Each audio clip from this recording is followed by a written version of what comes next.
For Algebra 5.2 notes, it's talking about direct variation. So let's go ahead and define it. So direct variation is a relationship represented by a specific formula, and the formula is y equals kx. And what I want you to notice is there's nothing after the x. It's not y equals kx plus 2. It's not y equals kx minus 11. It's just y equals some number times x, and that's it. So what is this some number going to be? Actually, k is what we're going to sometimes call it. I will, in the next lesson, start calling it m. I kind of hate that they go back and forth, but direct variation wants us to use k, and all the other lessons we're going to do wants us to use m. But either way, it doesn't matter because this is going to swap out for a number. So it might be like y equals 8x or y equals negative 7x or whatever. So the constant of variation, so we're going to be talking about a graph that is constant. The constant of variation is represented by your letter k. So I know that's not a definition of it, but this is what we're going to represent the constant of variation.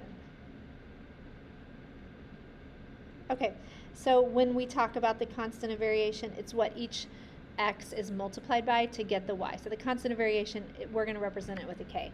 I know that's not a very good definition. You can look it up if you want something more, but that's how we're going to use it. So let's look down here at number 1. Do the equations represent direct variation? So in order to represent it, it has to be y equals a number times x, and that is it.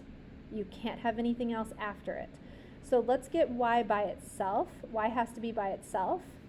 So let's just solve the equation, or basically rearrange it to get y by itself. Right now y is being multiplied by 7, so we're going to divide both sides by 7, and that would be y equals, remember, just leave this a fraction. 2/7 x is the same thing as 2x over 7. So here's what we rearranged it to. It's y equals a fraction x. There's nothing else after it. It's not minus 24 or plus 18 or anything else. So that is why this is a yes. And then it says, if so, find that constant of variation, which, remember, the constant of variation is k. So it's the number that's right in front of x. So the constant of variation in this case is 2/7. All right, let's check out b. Let's get y by itself. So the first thing we need to do, you're going to have to write really tiny on this one because there's not a lot of space. We need to subtract that 4x to the other side. Yikes, write really tiny. All right, so then we're left with 3y equals, and remember, I always go ahead and move the x to the beginning and then add my 8 at the end. The order doesn't really matter, but it's just a good habit to get into. And then last step, we need to get y totally by itself, so I need to divide by 3. Divide this whole thing by 3. So y is going to equal, just if you remember doing this earlier this year, we're just going to leave these improper fractions. So that would be negative 4/3 x, and we're going to leave this 8/3 positive. So positive plus 8/3. Okay, I can already tell it's a no, because y equals negative 4/3 x. It should have just stopped right there. That would be constant. That would be, sorry, direct variation. But since it has a plus anything else after, that makes it no. So this is not direct variation. Therefore, there's no constant of variation because it was a no. All right, suppose y directly varies with x and y equals 35 when x equals 5, blah, blah, blah. Okay, let's just stop there and set up our equation first. Then we can look at what the rest of the question's asking. Our equation, remember, is y equals kx. So that's a good place to start. Let's start with y equals kx. All right, now let's start subbing in y is 35. So instead of y, let's put 35. X equals 5. Okay, so basically, what do we know that k is? What number times 5 equals 35? K has to be equal to 7.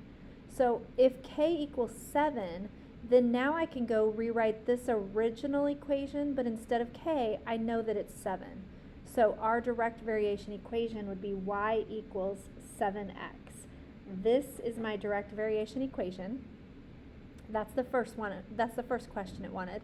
And the second question is, what is the value of y then? So what would y equal if x is 9? So if x is 9. So y equals 7 times 9 because x is 9, which that would mean y would be equal to, I hope this is right, 63. So here's my equation. And then when the value of y, what is the value of y when x equals 9 is 63. All right, try B by yourself based on how we did A. But if you're not quite ready for that, go ahead and watch it. And then I will, and then go ahead and push play and make sure you check your answer, make sure you did it right. All right, again, I would start by y equals kx. It wants y to be 10, and it wants x to be negative 2. Okay, so this is how we're going to solve it. 10 equals what number times negative 2? If you need to work backwards and divide, use your calculator if you're not sure. But if you can do this in your head, k would be equal to negative 5. So if k is equal to negative 5, then we can go back into this original equation and instead of k, make it negative 5. So y equals negative 5x is our equation. And then it wants us to say, well, if x is negative 15, what would y be? So here we go using this equation. Y equals negative 5 times, this time x is negative 15. I don't know what negative 5 times negative 15 is, so I'm using my calculator. 75. Okay. Problem 3, graphing a direct variation equation. So what is an equation that relates weight in pounds on Earth, x, and on Mars, y? Okay, I think we have to use these pictures over here. So what we're saying here is, let's start with y equals kx. And what they're saying is they want Earth to be x. The weight on Earth is x. So Earth, 130 is what we're going to put x.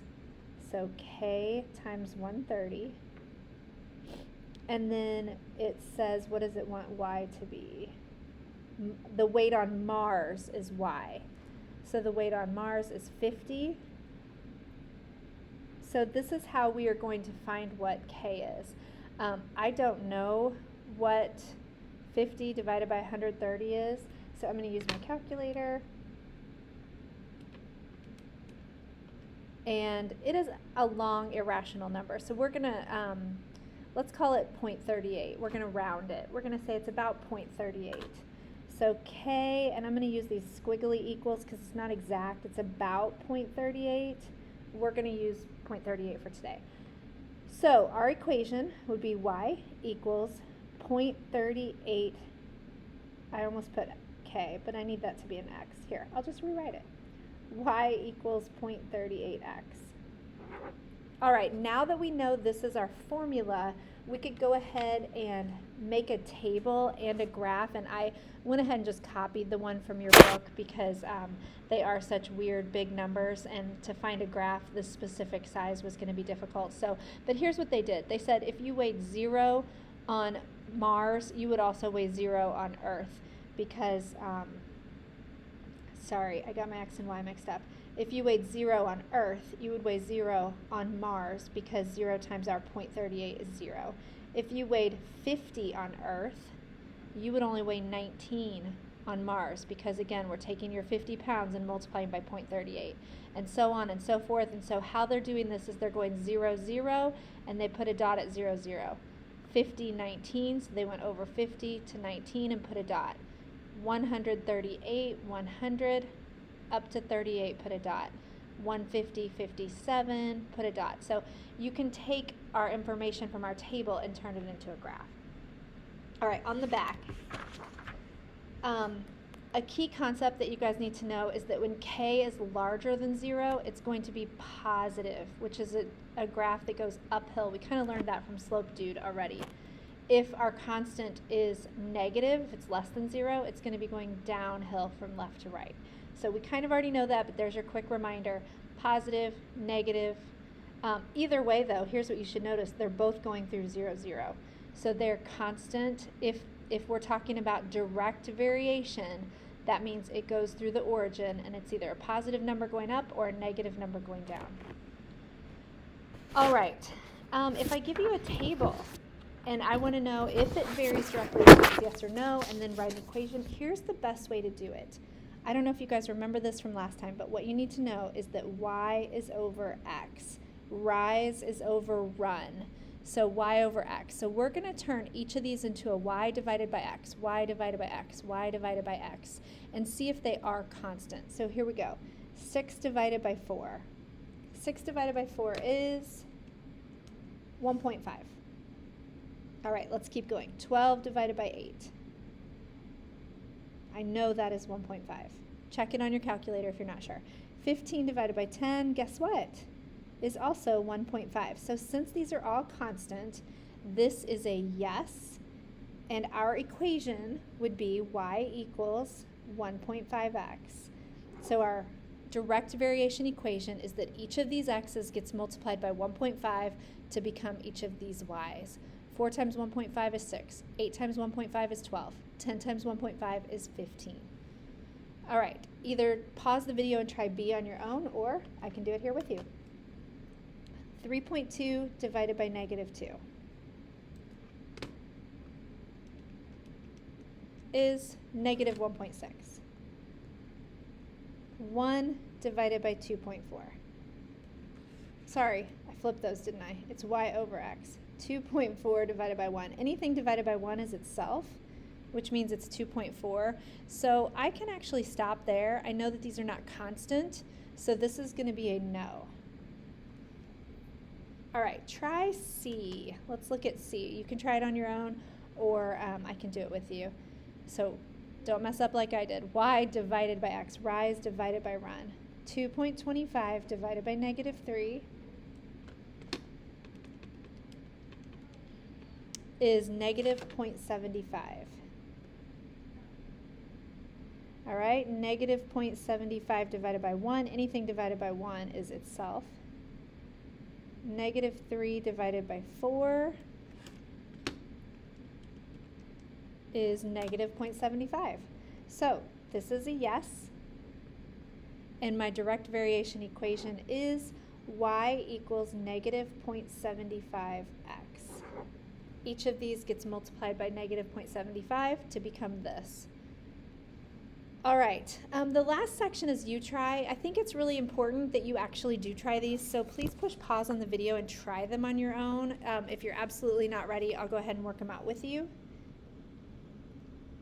Number 1, does this represent direct variation?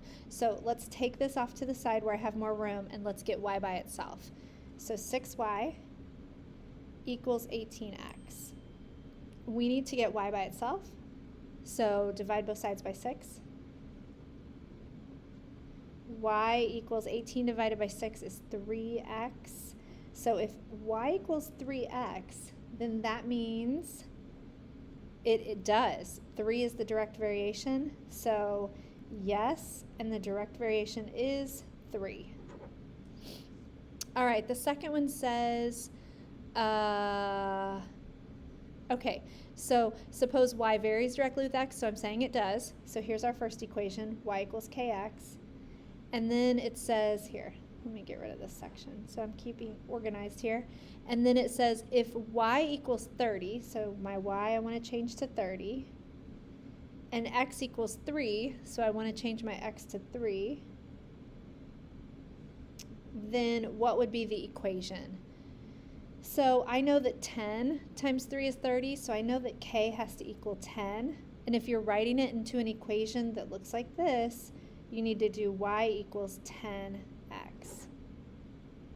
All right. The next one says a recipe for 12 corn muffins calls for 1 cup of flour. The number of muffins you can make varies directly.